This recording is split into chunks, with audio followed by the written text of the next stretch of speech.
नमस्कार दोस्तों, स्वागत, प्रणाम, अभिनंदन आप सभी लोगों का। मैं अनिल पांडे अहमदाबाद गुजरात से आप सभी लोगों का तहे दिल से स्वागत करता हूं। दोस्तों आज मैं फिर से लेकर के आया हूं आप सभी लोगों के लिए एक यूनिक ब्यूटीफुल वीडियो। और आज के वीडियो में मैं बताऊंगा कि जो 50 इंच के सेट होते हैं, अगर उसका इन्वर्टर सेक्शन फेल हो गया है तो किस तरह से आप हार्ली बैक लाइट इन्वर्टर लगा करके उसे ओके कर सकते हैं। साथ में मैं और भी कई ऐसे अनसुलझे सवालों के जवाब इस वीडियो में देने वाला हूं, तो आप सभी लोग तैयार हो जाएं आज इस ब्यूटीफुल वीडियो को देखने के लिए। बहुत ऐसे अनसुलझे सवालों के जवाब आपको इस वीडियो में मिलने वाले हैं। तो हमारे पास एक सेट है और उस सेट में प्रॉब्लम यह है कि उसकी पावर सप्लाई फेल है। आइए मैं दिखाने का प्रयास करूंगा। ये देखें, ये सेट जो आपको सामने दिख रहा है, देखिए यहाँ ये सेट है 50 इंच का है। अब इसमें इसका ये पावर सेक्शन फेल है। अब पावर सेक्शन अगर फेल है तो हम इसको, यहाँ देखिए ये बैकलाइट का लगा हुआ है कनेक्शन और ये मदरबोर्ड है। अब मदरबोर्ड सेक्शन को मैं थोड़ा सा नजदीक से और जूम करके दिखाने का प्रयास करूंगा आप सभी लोगों को। अब देखें आज आप इस मदरबोर्ड को, ये मदरबोर्ड सिर्फ कनेक्ट है इस जिग जैग सॉकेट के माध्यम से। यहाँ पे आप देख पा रहे हैं ये जो जिग जैग सॉकेट है, इसके माध्यम से ये मदरबोर्ड पावर सप्लाई के साथ कनेक्ट है। और इसमें कौन कौन सी लाइनें जा रही हैं वो आप थोड़ा सा और जूम करके दिखाने का प्रयास करूंगा। देखें यहाँ पे उसका पूरा कॉन्फ़िगरेशन लिखा है, 12 वोल्टेज 12 वोल्टेज 12 वोल्टेज, और यहाँ ग्राउंड ग्राउंड और ग्राउंड, और फिर यहाँ लिखा है इनेबल और फिर ADJ। तो ये इस पूरे कनेक्शन का कॉन्फ़िगरेशन यहाँ आप देख पा रहे हैं। तो अब सवाल ये है कि ये जो अलग दिखने वाला मदरबोर्ड है, क्या इसका वर्किंग प्रिंसिपल या इसको लगाने का तरीका कुछ और है? क्योंकि जब इस तरह के सेट हमारे पास आते हैं तुरंत हम कंफ्यूज हो जाते हैं कि इसमें कौन सा पावर सप्लाई लगेगा, कैसे इसे हम ओके करेंगे, क्या same to same power supply हमें मिलेगा। तो ऐसे बहुत सारे कंफ्यूजन हमारे दिमाग में चलते हैं।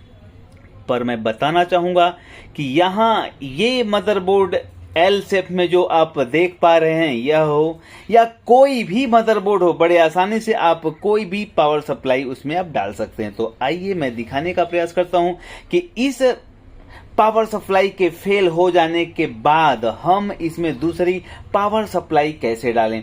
अब यहाँ एक चीज मैं बताऊंगा, ये जो पावर सप्लाई है PFC वाली पावर सप्लाई है और काफी लोड लेकर के चलने वाला है। 50 इंच का सेट है तो उसके बैक लाइट का लोड ये बड़े आसानी से ले लेता है।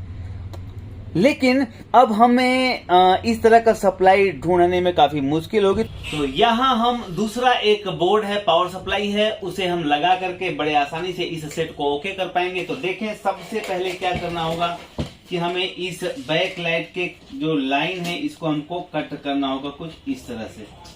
इस तरह से हमने ये कट कर दिया, सॉकेट अलग कर दिया। सॉकेट अलग करने के बाद अब यहाँ जो दोनों टर्मिनल, अब नजदीक से देखें, ये जो दोनों टर्मिनल दिख रहे हैं इसको हम अलग अलग कर लिए। अब देखिए यहाँ दो वायर निकले हुए हैं, एक ये पॉइंट है और एक ये पॉइंट है।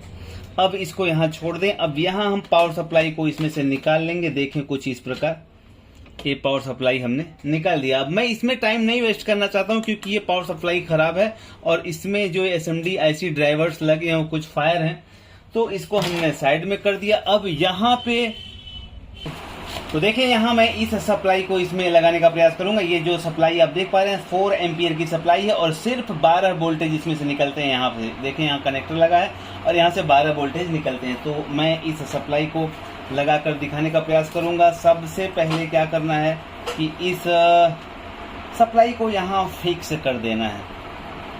अब आपने देखा ये पावर सप्लाई सेट हो गया।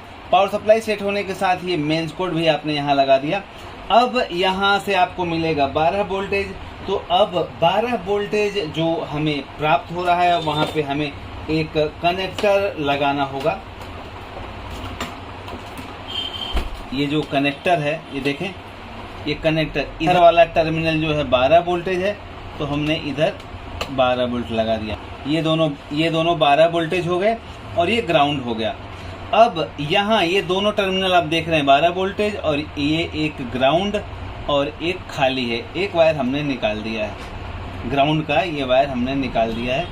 अब यहाँ नीचे वाली लाइन के बारे में मैं बताऊंगा। अब देखें यहाँ ध्यान से, समझने वाली बात यहाँ पे है कि आप इसको थोड़ा सा समझें। इसको उल्टा करें और जब उल्टा करेंगे तो यहाँ पूरा डिफिनेशन दिया है। जूम करके देखें आप, ये देखें 1 2 3 4 1 2 3 4 4 की 2 लाइनें हैं और यहाँ लिखा हुआ भी है एडीजे ग्राउंड 12 वोल्टेज और power back light on off ground और 12 वोल्टेज। तो इसके अकॉर्डिंग हमें यहाँ सप्लाई लगा देना है। तो आप देख पा रहे हैं इस सॉकेट में ये 12 वोल्टेज है, ये 12 वोल्टेज है और ये ग्राउंड है। तो नीचे वाली लाइन में हम इसको लगा देंगे। देखें 12 वोल्टेज और ग्राउंड। अब ये हमने यहाँ लगा दिया, ये बाकी लाइन खाली है, ज़रूरत भी नहीं है हमें उसकी। तो देखें अब हम इसको आगे और आपको दिखाने का प्रयास करूँगा कि कैसे ये सेट बिना ओरिजिनल पावर सप्लाई के भी ऑन हो जाएगा। बस आपको ये कनेक्शंस की भाषा समझ में आनी चाहिए। दरअसल में जब तक आपको इनके कनेक्शंस की भाषा समझ में नहीं आएगी वहाँ तक ये सारे प्रॉब्लम्स आपको भारी लगेंगे। परंतु जिस दिन भी आपको इनके कनेक्शंस के बारे में समझ में आने लगते हैं तो सारी चीज़ें खुद ब खुद आसान हो जाती हैं। अब देखें यहाँ हम ये पावर सप्लाई इस सेट का है ही नहीं, तो भी हम यहाँ इसे दूसरा पावर सप्लाई इसमें बिठा देंगे और सेट बहुत ब्यूटीफुल तरीके से चलेगा। अब सवाल ये है कि इसमें हम दूसरा पावर सप्लाई कैसे बिठा पा रहे हैं। तो मेरा सवाल ये है कि यहाँ जो डिफिनेशन आपने देखा, यहाँ देखें पावर सप्लाई के इस जगह पे जो डिफिनेशन आपने देखा 12 voltage ground, back light on, ADJ, तो यही सारे कनेक्शन तो आपके पतंजलि वाले बोर्ड में भी आते हैं। इसमें कुछ नया चीज तो है नहीं। अब ये जो हमने कनेक्शन कर दिया यहाँ पे, आप देख पा रहे हैं जो कनेक्शन हमने यहाँ किया है, थोड़ा ध्यान से देखें, ये जो कनेक्शन आपने देखा है, अब इस कनेक्शन से क्या हमारा ये सेट ऑन हो जाएगा या नहीं होगा, ये एक देखने का प्रश्न है। तो ये पावर सप्लाई को हमने कनेक्ट किया यहाँ मेन पावर सप्लाई में, और अगर ये कनेक्ट करने से यहाँ रेड इंडिकेटर आ जाते हैं, देखें यहाँ रेड इंडिकेटर आ गया। अब रेड इंडिकेटर अगर आ गया, आप देख पा रहे हैं इस सर्किट में रेड इंडिकेटर आ गया, इसका मतलब ये सप्लाई इसमें मैच कर गया। अब हम देख लेते हैं कि क्या इतने से ही हमारा सेट ऑन हो जाएगा। ये देखने के लिए हमें ये जो VCC है, पैनल VCC है, यहाँ पे मीटर को रखना होगा। आप देखें मीटर को भी मैंने चालू कर दिया है और सेट को ऑन करना होगा। मतलब ये रेड इंडिकेटर बंद होगा जब सेट ऑन होगा। तो अब हम इसकी स्टैंड बाई की बटन दबाएंगे और यहाँ 12 वोल्टेज आना चाहिए। तो देखें यहाँ हमने स्टैंड बाई की बटन दबाया, अब देख पा रहे हैं यहाँ 12 वोल्टेज आ गया और ये इंडिकेटर बंद हो गया, अर्थात ये मदरबोर्ड सिर्फ इतने से ही चालू हो गया। अब सवाल ये खड़ा होता है कि सिर्फ इतने से तो काम चलेगा नहीं। जब तक इसका बैक लाइट ऑन नहीं होगा वहां तक इस स्क्रीन पे हो रहे हलचल के बारे में हमारी आंखें बिल्कुल नहीं देख पाएंगी। तो आए अब थोड़ा सा इसके बारे में सोचते हैं। तो आपने देखा कि हमने सिर्फ 12 वोल्टेज दिया, ग्राउंड दिया और स्टैंड बाई से सेट रिलीज होने लगा। जिगजैग से सप्लाई कनेक्ट था, उससे कोई फर्क नहीं पड़ता है। तो अब सवाल ये है कि बैक लाइट कैसे ऑन करेंगे, कंफ्यूजन अभी भी है। तो इसी के लिए मैंने बनाया है हार्ली बैक लाइट इन्वर्टर। देखिए एक ये इन्वर्टर हमने बनाया है और इस इन्वर्टर की खास बात ये है कि यहाँ पे आप AC लगाएं, सीधे AC, और ये LED को दे दें। LED का जो बैक लाइट है वो कनेक्शन इधर लग जाएगा और ये सीधे AC में लग जाएगा। और कितनी भी साइज का आपका सेट हो, चाहे वो 50 इंच का हो, 65 इंच का हो, 75 इंच का हो, कोई भी साइज का सेट हो, उसको उसकी बैक लाइट को ऑन करने में ये सामर्थ्य रखता है। तो आइए देखते हैं कि क्या बड़ा आसान है इसको इंस्टॉल करना या मुश्किल है। मैं बताना चाहूँगा, यहाँ सीधे AC कनेक्ट करना है, ये बैक लाइट को दे देना है और ये हो जाता है BL ऑन। लेकिन BL ऑन के फॉर्मेट में यहाँ हमें 12 वोल्टेज देने होते हैं, वो भी पैनल VCC से। क्योंकि बैकलाइट ऑन कब जरूरत पड़ती है? जब हमारा पैनल ऑन हो, जब पैनल शुरू हो तब पीछे बैकलाइट की जरूरत पड़ती है। और जब पैनल शुरू होता है तभी पैनल शुरू होता है जब उसे 12 वोल्टेज मिलेगा, तब वो इन्वर्टर पूरे वोल्टेज को बैकलाइट के लिए रिलीज करता है। आइए प्रैक्टिकल दिखाने का प्रयास करता हूँ। अब देखें, ये जो हमने पावर सप्लाई के लिए वायर लगाया है, इसको हमने साइड में कर दिया। 12 वोल्टेज है और ग्राउंड है। और इसके बाद ये बैकलाइट का जो हमने काट लिया है, इसके 2 टर्मिनल हैं। अब इसका एक टर्मिनल ले लो प्लस और इसका एक टर्मिनल माइनस। इसके प्लस माइनस टर्मिनल को सीरीज में कर लेना है। वैसे ये पैरेलल में लगाएं तो भी चल जाएगा, पर बेहतर होगा कि इसे सीरीज में कर लें। सीरीज में करने का मतलब ये कि ये जो इन्वर्टर है, हार्ली बैकलाइट इन्वर्टर, ये 300 वोल्टेज तक आउट करता है वोल्टेज। अब अगर ज़्यादा वोल्टेज आप देंगे और पैरेलल में देंगे तो जाहिर सी बात है बैकलाइट ख़राब होने की प्रोबेबिलिटी बढ़ जाएगी। तो इसलिए हम इस सेट को सीरीज में कर लेंगे और सीरीज में करके हम इसको देख लेंगे कि कितना वोल्टेज ये देगा। वैसे ये सीरीज में करने के बाद अप्रोक्स 200 वोल्टेज या 250 वोल्टेज लेगा। हम इस पर स्लीप चढ़ा देते हैं। स्लीप इसलिए चढ़ा देते हैं ताकि शॉर्टिंग ना हो। अब हमने सीरीज में कर लिया। अब देखें, यहाँ 2 टर्मिनल बचे, एक प्लस के एक माइनस के। तो अब हम इस दोनों टर्मिनल को भी स्लीप लगाएंगे कुछ इस प्रकार। देखें, स्लीप लगाने से फायदा क्या होता है कि टेप लगाकर थोड़ा जो गंदा दिखता है वो अच्छा दिखने लगता है। टेप का इस्तेमाल कम करें, बड़ा ही चीफ दिखता है, परफेक्शन नहीं आता है काम में। अब यहाँ जो ये आउटपुट है बैकलाइट का, इसके आउटपुट पे हम यहाँ शोल्डर मार देंगे। देखें कुछ इस प्रकार।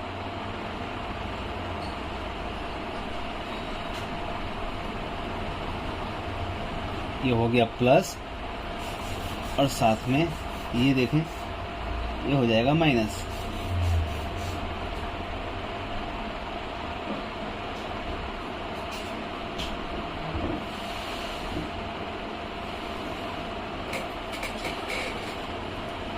देख पा रहे हैं, हमने यहाँ जोड़ दिया और इसको अब हम थोड़ा सा स्लीव को गर्म कर देंगे ताकि ये चिपक जाए।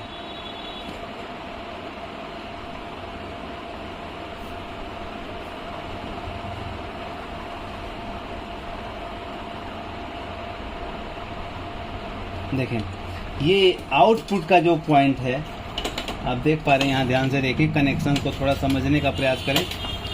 तो ये हार्ली इन्वर्टर का जो आउटपुट है वो सीधे हमने दे दिया बैकलाइट को। आप देखें यहाँ से, ये हमने सीरीज बनाया है ताकि इसके वोल्टेज डिस्ट्रीब्यूट हो जाएं। और ये जो एसी का टर्मिनल है, सीधे हम यहाँ जहाँ मेंस कोड का सॉकेट है, एसी के टर्मिनल पे सीधे लगा देंगे। बड़ा ही आसान है इस बैकलाइट टेस्टर को इंस्टॉल करना। और ये एसी से चलता है, इसकी वजह से ये काफ़ी लोड लेके चल सकता है। मतलब ये अगर 65 इंच का सेट हो, 75 का सेट हो, तो भी ये इन्वर्टर आप लगा सकते हैं। और देखें, हमने कनेक्शन कर दिया। अब इम्पोर्टेंट है ये BL ऑन कहाँ लगाएंगे। तो इसके BL ऑन को लगाने के लिए आपको कहीं दूसरी जगह जाने की ज़रूरत नहीं है, ना ही BL ऑन ढूंढने की ज़रूरत है, बल्कि आप मदरबोर्ड खोलें। इसे मदरबोर्ड को खोलें और खोलने के साथ में इसका जो पैनल VCC का टर्मिनल है, ध्यान रखें, पैनल VCC का जो टर्मिनल है वो आपको पता होना चाहिए, क्योंकि इसको पैनल VCC पे लगा देना है। और अच्छी बात यह है कि इसमें प्लस माइनस का कोई बाउंडेशन नहीं है। कोई भी प्लस में भी लगा सकते हैं, कोई माइनस में लगा सकते हैं। यहाँ देखें, ये पैनल VCC का टर्मिनल है। आप जूम करके यहाँ देख पा रहे हैं VCC, VCC और VCC। तो ये पैनल VCC का टर्मिनल हमने यहाँ लगाया 12 वोल्टेज और यहाँ लगा दिया ग्राउंड। देखें, ये हमने ग्राउंड लगा दिया। अब हमारा हो गया कनेक्शन कंप्लीट। अब हमें इस सेट को ऑन करना है।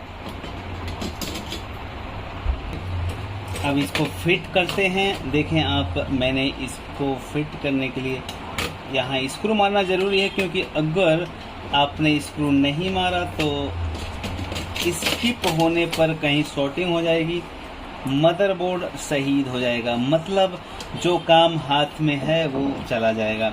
तो अब मैं आपको इसको ऑन करके दिखाने का प्रयास करूंगा। देखें, मदरबोर्ड यही है, सप्लाई हमने दूसरा डाल दिया और बैक लाइट को जलाने के लिए ये इन्वर्टर का इस्तेमाल हमने कर लिया। इन्वर्टर का जो BL ऑन सिग्नल है वो हमने सीधे पैनल VCC पे दे दिया। बाकी अब हमारा काम ख़त्म हो गया। यहाँ स्पीकर लगाने की ज़रूरत है। स्पीकर का जो ये टर्मिनल है वो देखें यहाँ लगा दूंगा मैं, और इसे हम टाइट कर देंगे। और अब वक्त आ गया है इस सेट को ऑन करने का। क्या रिजल्ट, परिणाम हमारे पक्ष में होता है या नहीं होता है, ये देखने का वक्त आ गया है। तो अभी देखें, हमने ये मेंस कोड का जो वायर है ये नहीं लगाया है, हमने लगा दिया मेंस कोड का वायर, और यहाँ रेड इंडिकेटर भी आ गया। रेड इंडिकेटर आते ही अब हम यहाँ क्या करेंगे, सेट के स्टैंड बाई को बटन को दबाएंगे और सेट हमारा शुरू हो जाएगा। तो देखें, हमने दबाया स्टैंड बाई की बटन को, टक, रेड इंडिकेटर गया और बैक लाइट ऑन हो गई। अब बैक लाइट ऑन हो गई तो अब परिणाम का वक्त आ गया कि रिजल्ट क्या हमारे पक्ष में रहा या हमारे पक्ष में नहीं रहा। तो खुद देखें। Oh my God, beautiful result आप देख पा रहे हैं आपके सामने। और बेहतर होगा कि हम इसमें HDMI या और भी कुछ लगाकर दिखा सकें आपको। तो आइए दोस्तों, मैं अब इसको लगाऊंगा, ऑडियो वीडियो लगाकर आपको रिजल्ट दिखाने का प्रयास करूंगा। देखें, ये रिजल्ट आपके सामने, परिणाम। ओ माय गॉड, लेकिन आवाज हमें निकालनी पड़ेगी, क्योंकि अगर इसकी आवाज चालू रहेगी तो आप मेरी आवाज नहीं सुन पाएंगे। और देखें कितना ब्यूटीफुल रिजल्ट आप देख पा रहे हैं। ये नीटिंग आ रहा है, नीटिंग इसलिए आ रहा है क्योंकि ऑडियो वीडियो पे चल रहा है। तो ये रहा हमारे परिश्रम का परिणाम। काचा बादाम बड़े जल्दी फेमस हो गए थे, ये काचा बादाम वाले भाई साहब। मैं ही फेमस नहीं हो पा रहा हूँ, पता नहीं क्यों इतने दिन से। बहरहाल होना भी नहीं है, जैसे चल रहा है बहुत अच्छा है। लेकिन ये देखें, अब यहाँ मुद्दा फेमस होना नहीं था, बल्कि मुद्दा ये था कि हम कैसे अपने इस प्रयास को आप सब तक पहुंचा सकूं और आपके काम को आसान कर सकूं। तो दोस्तों, यहाँ आपने देखा, एक बार फिर से देखें, ये जो मदरबोर्ड है वही है। हमने यहाँ एक दूसरा पावर सप्लाई लगाया जिससे सिर्फ 12 वोल्टेज रिलीज होता है। इस मदरबोर्ड को हमने 12 वोल्टेज दे दिया। देखें, यहाँ ये दोनों 12 वोल्टेज है और ये येलो वाला ग्राउंड है। एक ग्राउंड यहाँ है और एक ग्राउंड यहाँ सोल्डर मारा हुआ है। तो ये हो गया इसका वोल्टेज मैनेजमेंट के लिए। अब जो दूसरी बात आती है बैक लाइट के लिए, हमने ये अलग से बैक लाइट LED ड्राइवर हमने लगा दिया। और ये LED ड्राइवर लगाना भी बहुत आसान है। देखा आपने कि इसको BL ऑन सिग्नल 12 वोल्ट से हम दे देते हैं, ये सीधे AC से दे देते हैं और ये कनेक्शन हो जाता है बैक लाइट के लिए और हमारा सेट हो जाता है ओके। तो लगते हैं कभी कभी ये LCD LED के मुद्दे डरावने, लेकिन दोस्तों मैं बताना चाहूँगा ये जितने डरावने दिखते हैं उतने डरावने होते नहीं हैं। दरअसल में हमारे CRT वाले भाई कभी कभी फ़ोन करते हैं कि सर मैं 20 साल 25 साल से काम कर रहा हूँ टीवी में, लेकिन LCD LED में थोड़ा सा नया हूँ और पता नहीं चल रहा है, मैं आपसे सीखना चाहता हूँ, ट्रेनिंग लेना चाहता हूँ। मैं उनको एक ही बात कहता हूँ कि दरअसल में 20 साल 30 साल 40 साल का जिसका एक्सपीरियंस है वो नया कैसे हो सकता है? वो नया नहीं है, बल्कि ये कॉन्सेप्ट नया है। मैं उनसे यही कहता हूँ कि सर आपका एक्सपीरियंस, आपका अनुभव काफ़ी पुराना है, अगर कुछ नया है तो ये कॉन्सेप्ट नया है, ये LCD LED नया है। तो अगर इसके सारे पहलुओं को, सारे इसके परिबल को बाकायदे समझ लिया जाए तो मुझे नहीं लगता है कि किसी भी तरह से ये नया रहेगा या आपको नहीं समझ में आएगा, ऐसा कभी नहीं हो सकता। और निश्चित रूप से समझ लें कि जो चीज़ें ज़्यादा डरावनी दिखती हैं वो उतनी डरावनी होती नहीं है। अगर आप इन सारे मूलभूत सिद्धांतों को समझ पाते हैं, बड़े आसानी से आप कोई भी सेट ओके कर सकते हैं और किसी भी सेट में कोई भी सप्लाई, कोई भी बोर्ड बड़े आसानी से लगा सकते हैं। आपने देखा इसमें PFC वाली सप्लाई थी, पर लगती है ना PFC वाली सप्लाई डरावनी। Oh my God, PFC supply है, कहाँ से ढूंढे PFC सप्लाई? जरूरत ही नहीं है PFC सप्लाई की। अगर आपको इनके तर्क, इनके अलग अलग जो प्रिंसिपल हैं वो पता है तो दोस्तों बहुत बहुत स्वागत, अभिनंदन और आप लोगों का बहुत बहुत आभार कि आप अपने बिजी शेड्यूल में से कुछ वक्त निकाल करके हमारे वीडियो देखते हैं। Thank you very much. प्रणाम।